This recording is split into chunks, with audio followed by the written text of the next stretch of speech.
Next puzzle है, इसमें क्या करा है 7 persons A B C D E F and G are sitting in a linear row, एक स्ट्रेट लाइन में बैठे हुए हैं but not necessarily the same order, some are facing north while some are facing south. ठीक है,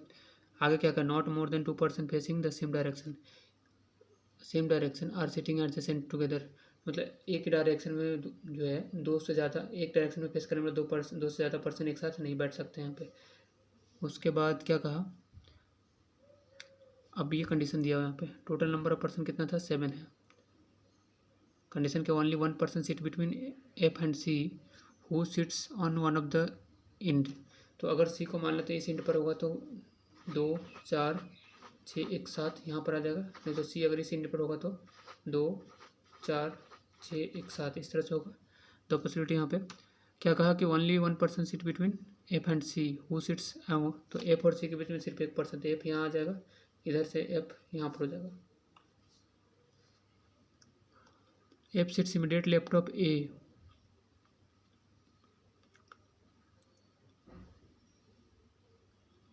F sits immediate left of A who sits exactly in the middle of the row, A जो है बिल्कुल बीच में बैठता है यहाँ पर, ए यहाँ पर हो जाएगा मिडिल में बैठता है तो,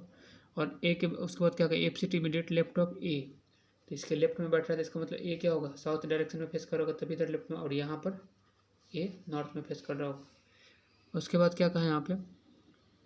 ई seats exactly between A and D who faces south, A and D, A और डी के एग्जैक्ट बीच में बैठते हैं यहाँ पे, तो इधर तो नहीं हो सकता है, ए और डी के एग्जैक्टली बीच में बैठता है तो मतलब यहाँ पर बैठेगा, ए और डी के एग्जैक्टली बीच में बैठेगा, इधर तो आ नहीं सकता है, वो तो एग्जैक्टली बीच में होगा तो फिर क्या होगा, डी यहाँ हो जाएगा और ई यहाँ हो जाएगा। लेकिन कहा क्या, E seats exactly between A and D who faces south, D जो है साउथ की तरफ फेस कर रहे हैं यहाँ पे। ठीक है, only 2 person seat between E and G, तो ई और जी के बीच में 1 2, जी यहाँ पर आ जाएगा, यहाँ क्या जी यहाँ पर आ जाएगा, ए एंड जी सीट्स, अब यहाँ पे क्या कहा, जी सीट्स टू द, इधर आते हैं यहाँ पर, हाँ G seats to the right of B but not to the left of D, G जो है बी के राइट में बैठता है, तो बी के लिए जगह कहाँ बचा हुआ है, यहाँ पर बचा हुआ है, और फिर इसमें बी यहाँ पर है, तो करा क्या है कि जी सीट्स राइट ऑफ बी, तो बी इधर होना चाहिए, इसका मतलब है बी जो है साउथ फेस करेगा तभी क्या होगा राइट में, और इस वाले में देखें तो बी नॉर्थ की तरफ फेस करेगा तब जी क्या होगा, बी के राइट में होगा। बट क्या कहा, G faces the same direction as C, but G का डायरेक्शन तो यहाँ पर हमें नहीं पता है, आगे क्या कहा, but not to the left of D, G जो है डी के लेफ्ट में नहीं बैठता है, तो इसके अनुसार तो यहाँ पर डी जो है उसके लेफ्ट में ही बैठ रहा है जी, तो ये तो गलत हो गया, यहाँ पर क्या हो जाएगा, डी के राइट में जी है। अब यहाँ पर क्या उसके बाद कहा कि G faces the same direction as C, G और सी एक दूसरे सेम डायरेक्शन फेस कर रहे हैं यहाँ पे, ये दोनों जो है क्या यहाँ पर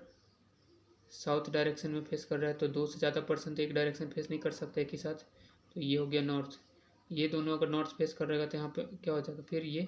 साउथ हो जाएगा। और कहा कि सी और जी दोनों एक ही डायरेक्शन फेस कर रहे हैं यहाँ पे, तो अगर दोनों नॉर्थ होगा तो फिर वो कंडीशन क्या हो जाएगा यहाँ पे, फुलफिल नहीं हो पाएगा, जिसमें कहा कि मतलब जो है सो मैक्सिमम 2 से ज़्यादा जो पर्सन है वो क्या हो सकता है, एक डायरेक्शन बैठा हुआ पर्सन एक साथ नहीं बैठ सकता है, तो अगर इन दोनों का सेम डायरेक्शन है तो क्या करना पड़ेगा, हमें नॉर्थ डायरेक्शन लेना पड़ेगा, तो ये जो है अरेंजमेंट क्या हो जाएगा, हमारा करेक्ट हो जाएगा। ये है इसका answer, C G F A E D B left side में है। अब अगले पजल की तरफ बढ़ते हैं यहाँ पर।